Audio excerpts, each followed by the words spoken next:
Ici Sarah de Ciné Techno et voici ma critique de Wonder Boy, Asha et Monster World pour PlayStation 5, publiée par Blizzbrain. Il est disponible depuis le 3 juillet 2025 et on le retrouve également sur PlayStation 4, Switch, PC et Xbox Series.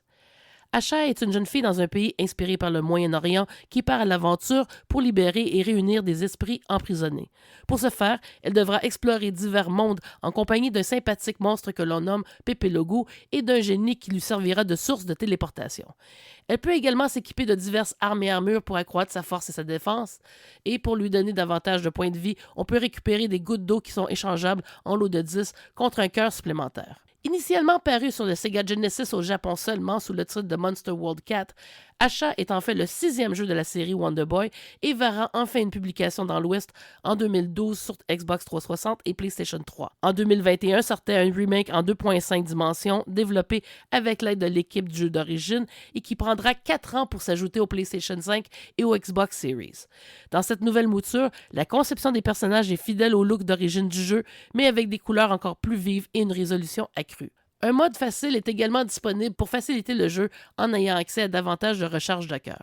Malgré tout, certains passages peuvent demander de la réflexion et puisque la carte dans le jeu n'est pas très utile, le monde de la pyramide peut étourdir par ses couloirs en parallèle et ses énigmes qui nécessitent de prendre des notes, notamment pour le placement dans un ordre précis de statues d'animaux pour ouvrir le passage contre un combat de boss. La traduction du jeu en français est acceptable et les voix en japonais ont bien été choisies en fonction des personnages. Par contre, la description du jeu apparaissant sur la page canadienne-française du PSN de Sony et du eShop de Nintendo provient clairement d'une traduction automatique non révisée et on retrouve donc des bouts de phrases en anglais ou simplement mal rédigés en français. Chaque monde comporte un boss de mi-niveau et un boss principal qu'il faut battre pour libérer l'esprit du tableau en cours.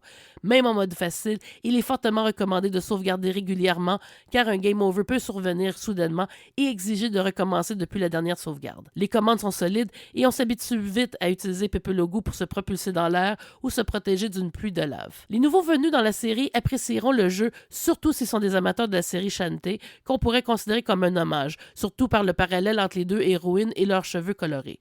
Pour les autres, Asha intéressera en particulier les gens qui connaissent par cœur Wonder Boy 3 de Dragon's Trap, même si Asha n'est qu'un jeu de plateforme plus traditionnel sans les mécaniques du Metroidvania. Plus de 30 ans depuis sa sortie initiale sur le Mega Drive de Sega au Japon, Asha and Monster World a bien vieilli avec une patte visuelle très agréable à l'œil.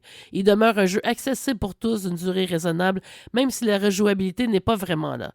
Par contre, ceux qui ont joué au remake depuis sa sortie en 2021 ne trouveront rien de nouveau dans cette nouvelle version pour PlayStation 5. On aurait aimé avoir des bonus dans le jeu comme une galerie d'art et des pistes musicales, mais ceux-ci se retrouvent plutôt dans les éditions physiques de collection pour Switch et PlayStation 4, puisqu'aucune édition physique n'est actuellement disponible ou annoncée pour PlayStation 5. Wonder Boy, Asha and Monster World pour PlayStation 5 obtient la note de 8.5 sur 10. Merci d'avoir été à l'écoute.